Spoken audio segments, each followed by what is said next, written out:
ಮೊದಲನೇದಾಗಿ ಬೆಳಗಾವಿ ಜಿಲ್ಲೆಯ ಎಲ್ಲ ನಮ್ಮ ಪಕ್ಷದ ಮುಖಂಡರು, ಜಿಲ್ಲಾ ಉಸ್ತುವಾರಿ ಸಚಿವರಾದಂಥ ಸತೀಶ್ ಜಾರಕಿಹೊಳಿ ಅವರು, ಹಿರಿಯರಾದಂಥ ಅಶೋಕ್ ಪಟ್ಟಣ್ ಅವರು, ಮಾಂತೇಶ್ ಕೌಜಲ್ಗಿ ಅವರು, ರಾಜು ಸೇಠ್ ಅವರು, ವಿಶ್ವಾಸ್ ವೈದ್ಯ ಅವರು, ಲಕ್ಷ್ಮಣ್ ಸವದಿ ಅವರು, ಪ್ರಕಾಶ್ ಹುಕ್ಕೇರಿ ಅವರು, ಪ್ರತಿಯೊಬ್ಬರು ಕೂಡ ಯುವಕರಿಗೆ ಈ ಬಾರಿ ಅವಕಾಶ ಮಾಡಿಕೊಡ್ಬೇಕು ಅಂತ ಹೆಸರನ್ನ ಪ್ರಸ್ತಾವನೆ ಮಾಡಿದ್ರು. ಅದೇ ರೀತಿ ಖರ್ಗೆ ಸಾಹೇಬ್ರಿಗೆ, ಸೋನಿಯಾ ಗಾಂಧಿ ಅವರಿಗೆ, ರಾಹುಲ್ ಗಾಂಧಿ ಅವರಿಗೆ, ಮಾನ್ಯ ಮುಖ್ಯಮಂತ್ರಿಗಳಿಗೆ ಮತ್ತು ನಮ್ಮ ಉಪಮುಖ್ಯಮಂತ್ರಿಗಳಿಗೆ ನಾನು ಧನ್ಯವಾದವನ್ನ ಸಲ್ಲಿಸ್ತೀನಿ.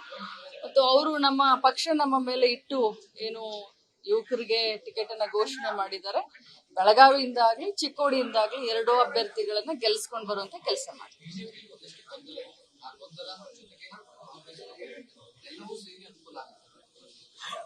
ಪ್ರಸ್ತುತ ಏನು ಹೇಳಲಿಕ್ಕೆ ಬರೋದಿಲ್ಲ, ಬಟ್ ಖಂಡಿತವಾಗ್ಲೂ ಎಲ್ಲ ಒಂದ್ ಕಡೆ ಅನುಕೂಲ ಅಂತೂ ಖಂಡಿತವಾಗ್ಲೂ ಆಗುತ್ತೆ.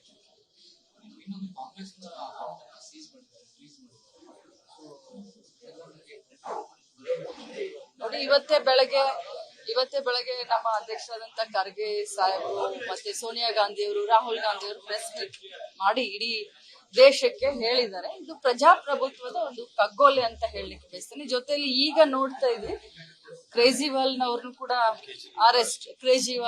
ಕೂಡ ಅರೆಸ್ಟ್ ಮಾಡಿದ್ದಾರೆ ಅಂತ. ಸೊ ಇದೆಲ್ಲ ಇಲೆಕ್ಷನ್ ನಲ್ಲಿ ಬೇರೆ ವಿರೋಧ ಪಕ್ಷಗಳನ್ನ ಹೆದರಿಸುವಂತ ಟ್ಯಾಕ್ಟಿಕ್ಸ್ ಅಷ್ಟೇ ಅಂತ ಹೇಳ್ತಾರೆ.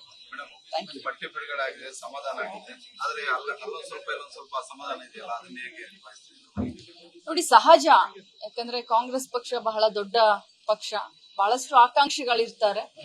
ಆದ್ರೂ ಕೂಡ ಬಿಜೆಪಿ ಅವ್ರಿಗೆ ಕಂಪೇರ್ ಮಾಡಿದ್ರೆ ನಮ್ಮ ಪಕ್ಷದಲ್ಲಿ ಅಷ್ಟೇನು ಗೊಂದಲಗಳು, ಅಸಮಾಧಾನಗಳಿಲ್ಲ. ಎಲ್ಲೆಲ್ಲ ಅಸಮಾಧಾನಗಳಿದಾವೆ ಅವ್ರನ್ನ ಎಲ್ಲರಿಗೂ ಹೋಗಿ ಭೇಟಿಯಾಗಿ, ನಾವು ಖುದ್ದಾಗಿ ಭೇಟಿಯಾಗಿ ಸಮಾಧಾನ ಮಾಡ್ತೀವಿ. 1-2 ಕಡೆ ಇದೆ, ಅದು ಮಾನ್ಯ ಮುಖ್ಯಮಂತ್ರಿಗಳು ಮತ್ತು ಅಧ್ಯಕ್ಷರು ಕೂಡ ಯಾರು ಇಚ್ಛೆ ಪಟ್ಟಿದ್ರು, ಯಾರು ಅಪೇಕ್ಷೆ ಪಟ್ಟಿದ್ರು ಅಂತವ್ರನ್ನ ಫೋನ್ ಮುಖಾಂತರ ಅಥವಾ ಅವ್ರನ್ನ ಕರೆಸಿ ಮಾತಾಡಿ ಸಮಾಧಾನ ಮಾಡ್ತಾರೆ.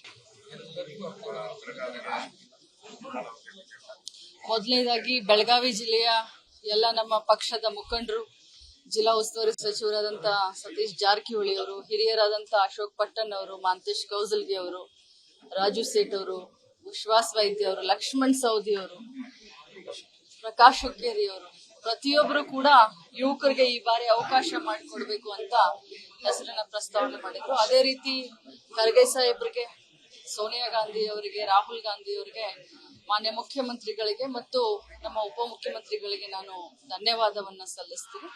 ಮತ್ತು ಅವರು ನಮ್ಮ ಪಕ್ಷ ನಮ್ಮ ಮೇಲೆ ಇಟ್ಟು ಏನು ಯುವಕರಿಗೆ ಟಿಕೆಟ್ ಅನ್ನ ಘೋಷಣೆ ಮಾಡಿದ್ದಾರೆ.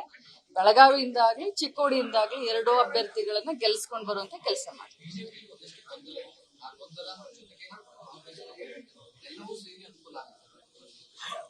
ಪ್ರಸ್ತುತ ಏನು ಹೇಳಲಿಕ್ಕೆ ಬರೋದಿಲ್ಲ, ಬಟ್ ಖಂಡಿತವಾಗ್ಲೂ ಎಲ್ಲ ಒಂದ್ ಕಡೆ ಅನುಕೂಲ ಅಂತೂ ಖಂಡಿತವಾಗ್ಲೂ ಆಗುತ್ತೆ.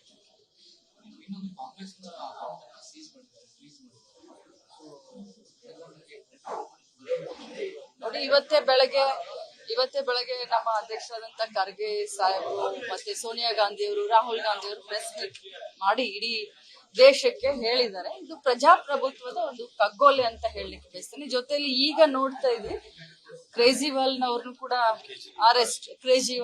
ಕೂಡ ಅರೆಸ್ಟ್ ಮಾಡಿದ್ದಾರೆ ಅಂತ. ಸೊ ಇದೆಲ್ಲ ಇಲೆಕ್ಷನ್ ನಲ್ಲಿ ಬೇರೆ ವಿರೋಧ ಪಕ್ಷಗಳನ್ನ ಹೆದರಿಸುವಂತ ಟ್ಯಾಕ್ಟಿಕ್ಸ್ ಅಷ್ಟೇ ಅಂತ ಹೇಳ್ತಾರೆ.